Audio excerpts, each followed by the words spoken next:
You might know what Tu BiShvat is, but do you know why we celebrate it, or how? Maybe you've even heard of a Tu BiShvat Seder, or not. Either way, give me a few minutes and I'll explain not only why we celebrate this arboreal holiday, but also how we celebrate it, by walking you through this delicious Seder while sharing its secret, mystical meaning.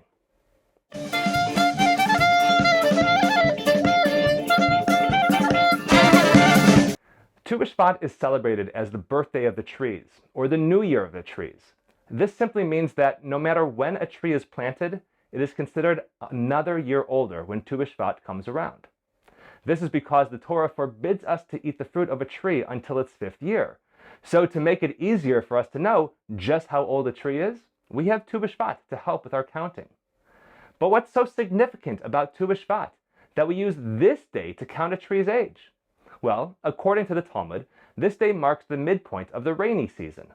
That is, half of the winter rain should fall prior to Tu BiShvat, with the second half following the holiday.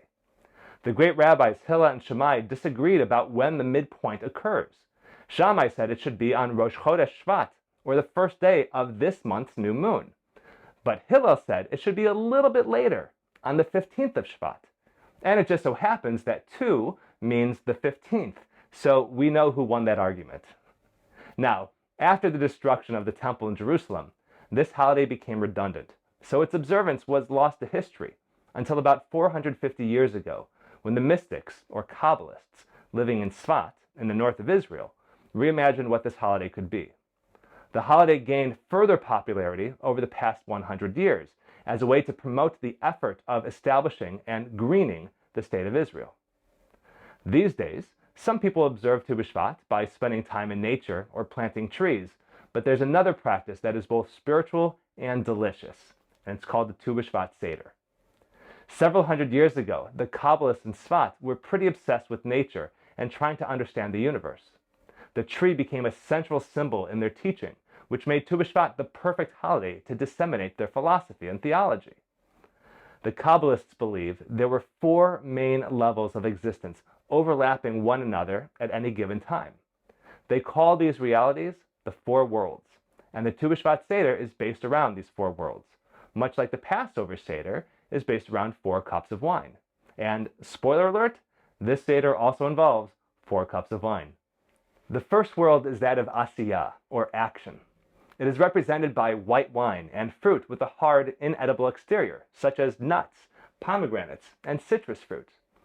The world of Asiyah reflects the winter season, when the ground is covered with frost, the plants lay waiting in hibernation, and we humans cloak ourselves in many warm layers. This world is all about conception and new beginnings or possibilities, just like a seed waiting to burst forth.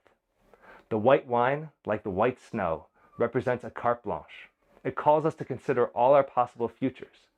But before our potential can be realized, we must first take action and remove the barriers that constrain us. So before we bless over this wine, Borei Pri Hagafen, and this fruit, Borei Pri Ha'etz, we first consider the barriers in our own lives that are holding us back from others, from the divine, and from becoming our best selves. Only then can we begin the journey to realizing our potential.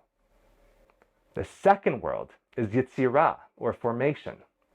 It is represented by blush wine, that is mostly white wine with a hint of red, as well as fruit with a hard, inedible center, like a date or nectarine.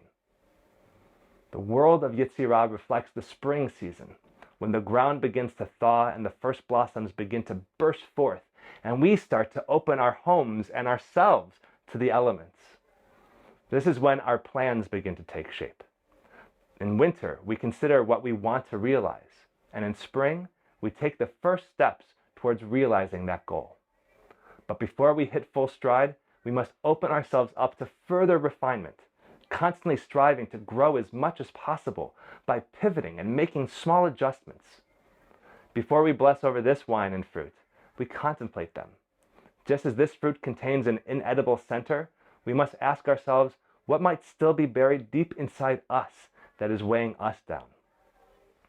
The third world is Bria, or realization. It is represented by a mix of red and white wine and fully edible fruit. like grapes and figs. The world of Bria reflects the summer season, when the earth is fully thawed, the trees are covered with leaves, and gardens are in full bloom, and we strip away our superfluous layers, leaving ourselves more exposed and vulnerable. This is when our potential has been realized, and we can enjoy the fruit of our labor, leaving behind any worry and doubt. This is a time to be fully present, appreciative, and open to those around us. Before we bless over this wine and fruit, we take a moment to be fully present. The fourth and final world is Atzilut, or emanation. It is represented by nearly all red wine, with just a drop remaining of the white, and no fruit at all. The world of Atzilut reflects the autumn season in all her splendor, with deep, rich colors surrounding us, when the natural world prepares to return into hibernation, and we reflect on the previous year. This is when we desist from the physical rigors of the 3 prior seasons and consider what we have learned through our endeavors.